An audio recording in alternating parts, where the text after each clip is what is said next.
A'udzu billahi minasyaitonir rajim.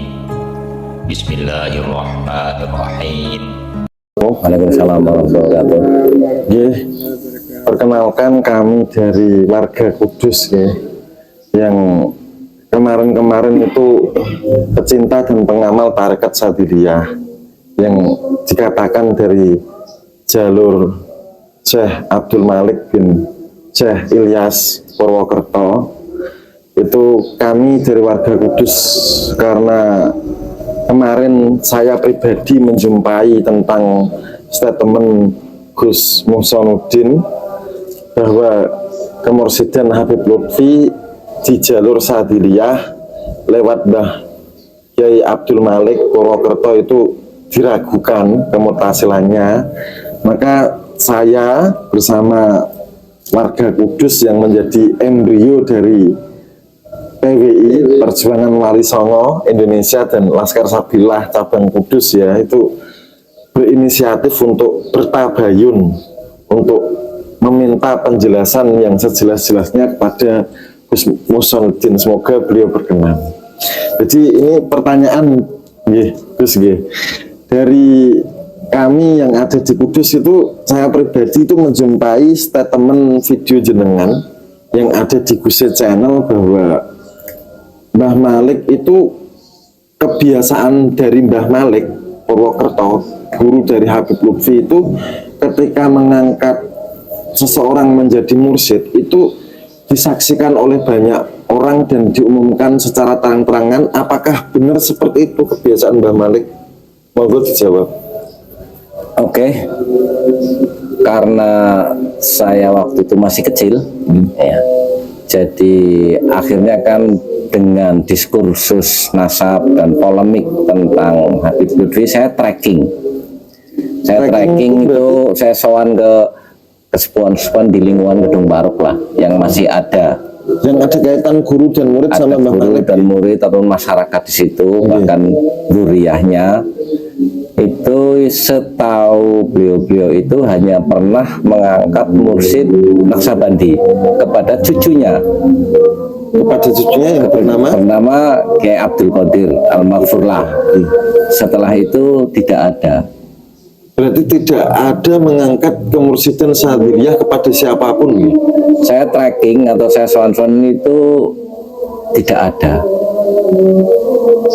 Kalau seandainya ada, pasti Mbah Malik mengumumkan di depan umum ya. Tradisi mursyid dan tradisi Mbah Malik karena sempat mengangkat mursyid cucunya diumumkan di masjid. Nah itu dari berapa orang-orang tua dan masyarakat di sekitar Gedung Barok, saya tidak menemukan itu. Karena mohon maaf Kiai, saya bertanya kepada guru-guru mursyid yang menjadi tempat saya menimba ilmu. Beliau juga mengatakan bahwa selama ini kebiasaan sunnah dari para mursyid itu ketika mengangkat mursyid penerus itu pasti diumumkan. Pertama ke masyarakat sekitar, kemudian keluarga mursyid itu tahu, kemudian yang ketiga bahkan ada yang membuat dokumen tertulis dan diberi stempel begitu. Ya ini kan berawal dari ketika beberapa muridnya Habib Lutfi kan konfirmasi ke rumah, karena boleh dibilang kita punya sejarah ya, di Purwokerto dengan Mbah Malik, dengan Habib Lutfi, keluarga kami ini punya sejarah tersendiri. Jadi pada nanya ke saya baca ada beberapa hal yang janggal. Yang pertama, wiridan Naksabandi kok dimasukkan ke Sadiliyahnya Habib Lutfi. Judulnya juga Al-Uluwiyah. As-Sadili kan Syekh Hasan As-Sadili. Tapi judulnya aja itu diterbitkan oleh Kanzus Sholawat. Yang kedua di dalam tawasulnya itu kan Mbah Malik bin Ilyas bin Yahya. Padahal kan Mbah Malik bin Ilyas bin Dipowongso, bin Dipo Anom, bin Diponegoro, bin HP ketiga. Jadi Mbah Malik itu bukan bin Yahya, Mbah Ilyas juga bukan Mbah Abud, dan Diponegoro juga bukan bin Yahya, bukan bin Yahya, tapi Bani Hamengkubuwono gitu ya. Hamengkubuwono, dan masih memiliki kancingan dari keraton. Mbah Malik punya kekancingan berarti masih punya keturunannya juga. Bahkan di sini ini kan historik ini juga masih biasa ke keraton karena memang masih satu jalur. Nah dari situ terus orang banyak bertanya tentang kemursidan, sehingga saya harus trekking, harus jalan-jalan sowan-sowan. Nah, kira-kira jelas ya. Jadi Mbah Malik bukan bin Yahya, bukan Pak Abud, Mbah Ilyas juga bukan Pak Abud, Pangeran Diponegoro bukan bin Yahya, bukan Pak Abud, tapi terah Jawa dari keturunan Mataram Islam Hamengkubuwono ketiga. Terima kasih, cukup jelas Kiai. Nah, saya tekankan sekali lagi ya, tadi kan keterangan dari Gus Muhsanuddin kan bahwa sunnahnya Mbah Malik itu ketika mengangkat seseorang sebagai mursyid, dalam hal ini Habib Muhammad Lutfi bin Yahya Pekalongan, itu kan diumumkan dan masyarakat sekitar, keluarga Mbah Malik, murid Mbah Malik yang lain pasti kan tahu. Nah ternyata setelah di-tracking oleh Gus Muhsanuddin ke seluruh kerabat, masyarakat sekitar, tetangga, dan yang ada hubungan sanak famili. Jadi dalam tarekat, kalau seseorang itu tidak diangkat sebagai mursyid, sepengetahuan saya, sepengetahuan kami, seseorang yang tidak diangkat sebagai mursyid itu terlarang untuk mengaku mursyid, terlarang untuk mentalkin tarekat, mengambil baiat dari murid, apalagi mensulukkan murid. Keterangan itu bisa jenengan simak dalam kitab Lawakihul Anwarul Qudsiyah fi Ma'rifati Qawaidi Sufiyah karya Syabdul Wahab Asy'aroni, bagian pengangkatan seorang murid menjadi mursyid. Jadi kalau seseorang yang sebenarnya bukan mursyid kemudian mengaku mursyid, tidak pernah diangkat mursyid tapi mengaku mursyid, itu ya dia akan berakhir tersesat dalam pusaran hawa nafsunya yang besar dan akan menyesatkan. Gitu. Jangankan tidak diangkat, seorang mursyid pun bisa batal nggak sebagai mursyid? Kalau berkaca dari sejarah ya bisa saja, sangat mudah. Jadi dalam Quran surat Al-A'raf ayat 175, 176 itu kan diceritakan seorang wali besar, wali kutub yang setaraf dengan Nabi Musa alaihissalam, namanya Bal'am bin Ba'ura. Itu dia kan memiliki semua adzam, yang semua ucapannya jadi saat itu juga. Tapi akhirnya dia pangkat kewaliannya, kemursidannya, ketarekatannya itu disalap, dicabut. Kenapa? Karena banyak memakan uang-uang haram, Kiai, dan banyak melakukan penyimpangan kelas berat. Sekelas Bal'am saja yang hampir setaraf dengan Nabi Musa, Allah kuasa untuk mencabut, mensalap. Dan Allah memerintahkan untuk mengulang-ulang cerita itu, faksosil kosos, ceritakanlah cerita itu, la'allahum yatadzakkarun, agar mereka itu ingat kejadian itu. Berarti clear nggih Kiai nggih, tidak ada saksi dari pihak keluarga atau masyarakat setempat atau sanak famili Mbah Malik bahwa Habib Lutfi diangkat sebagai. Pernah di masjid Mbah Malik mengumumkan itu, saya belum pernah dengar cerita itu. Habib Lutfi kemursidan sadilahnya dapat dari mana itu Kiai? Kan iya, Habib Lutfi yang lebih tahu. Mencantumkannya kan dari Mbah Malik ya. Ya itu wilayahnya Habib Lutfi. Oh gitu ya. Jadi nggak ada saksi. Pertanyaan yang selanjutnya ini, apakah beliau Habib Lutfi pernah mondok atau nyantri atau menjadi murid Syekh Malik? Kalau mondok nyantri seperti kebanyakan orang Jawa yang enggak, jadi hanya dari mana mampir terus berapa hari terus pulang gitu. Setahu saya nggak nyantri seperti nyantri mondok itu. Kalau mungkin lebih tepatnya ya istilahnya santri tabarukan. Kalau santri kalong masih setiap hari kan. Nah, setahu saya hanya mampir. Berarti sekedar mampir.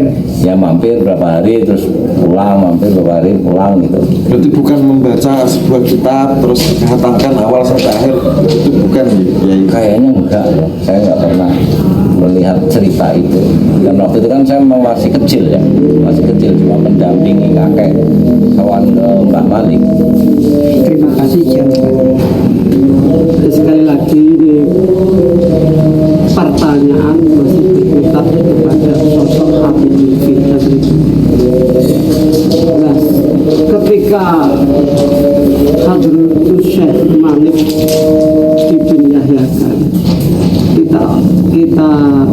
semua minta mendengar secara langsung bagaimana respon Habib Lutfi sampai saat ini ketika diminta warga besar Mbah Malik untuk memverifikasi.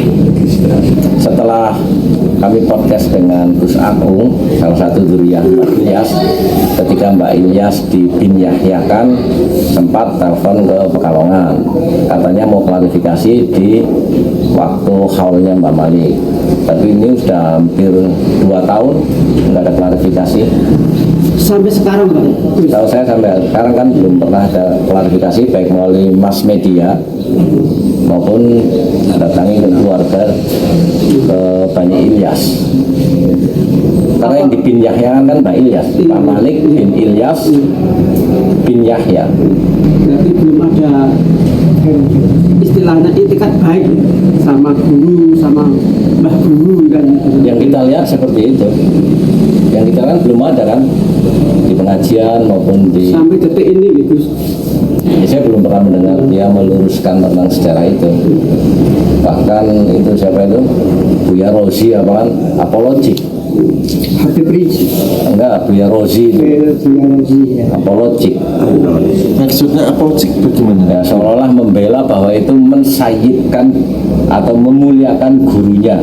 Padahal Padahal kan membin. Kalau mensayyidkan itu kan hanya dalam panggilan sayyidi atau ustadi kan.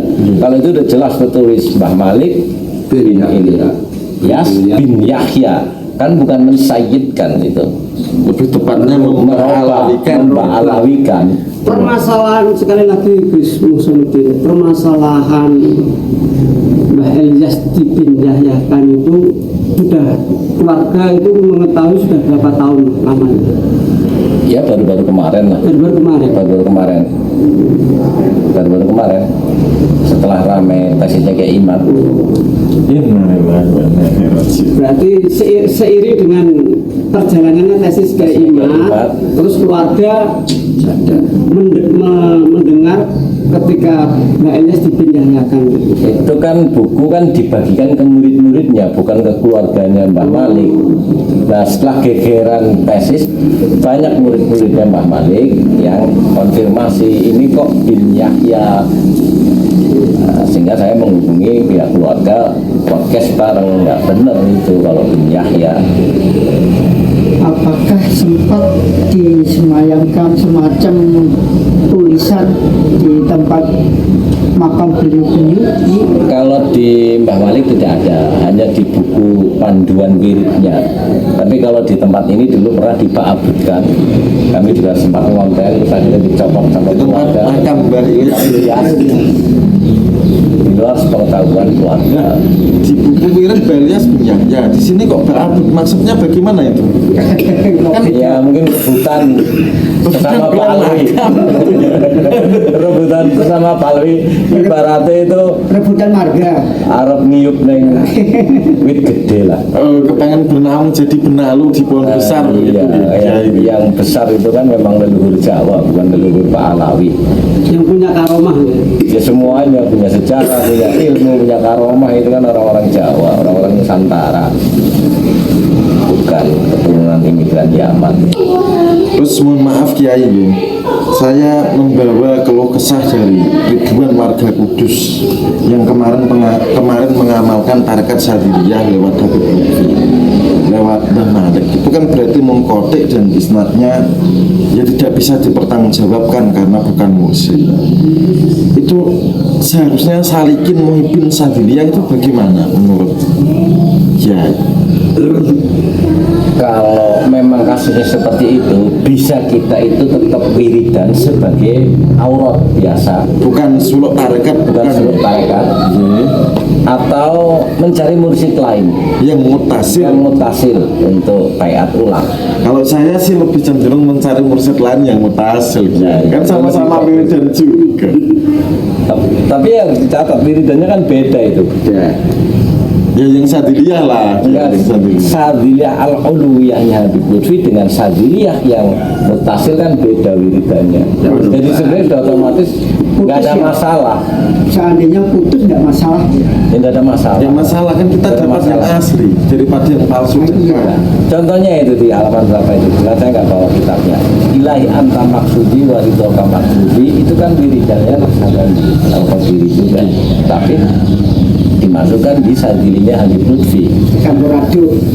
Nah itu kan makomnya apa sejauh itu bisa untuk saya nggak tahu itu.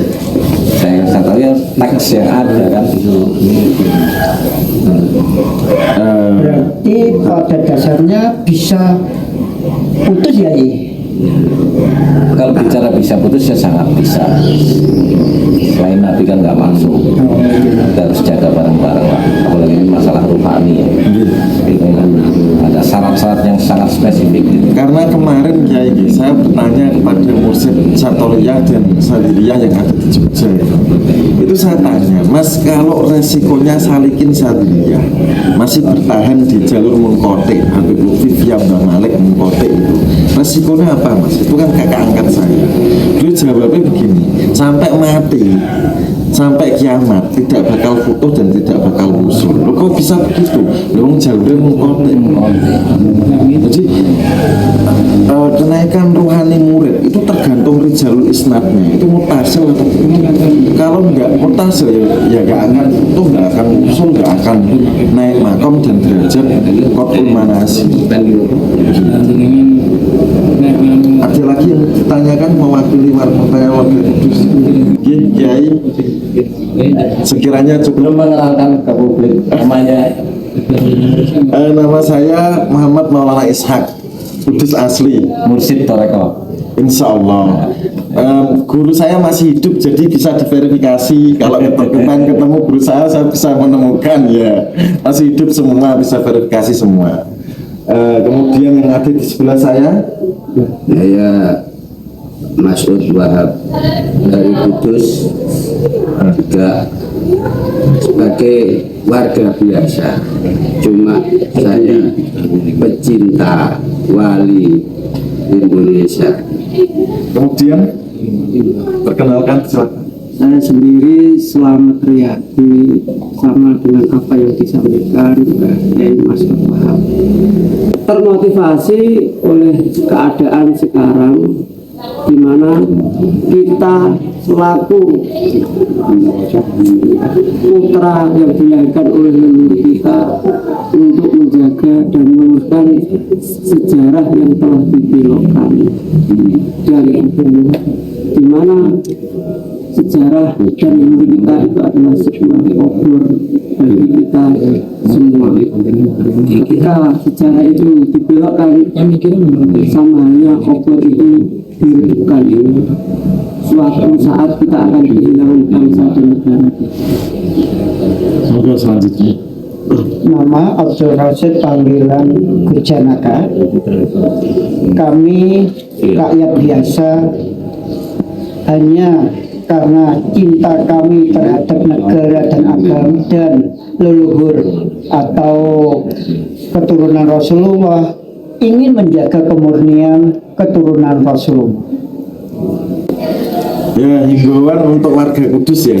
Saya Muhammad Maulana Ishak bersama-sama dengan rekan-rekan seperjuangan di Kudus ingin mendirikan PWI Perjuangan Wali Songo dan Laskar Sabilillah beserta Naat Nakobah Ansab Aulia Tis'ah wilayah Kudus, dan kami sedang berjuang untuk memasang syahadah nasab di makam Sunan Kudus dan Sunan Muria.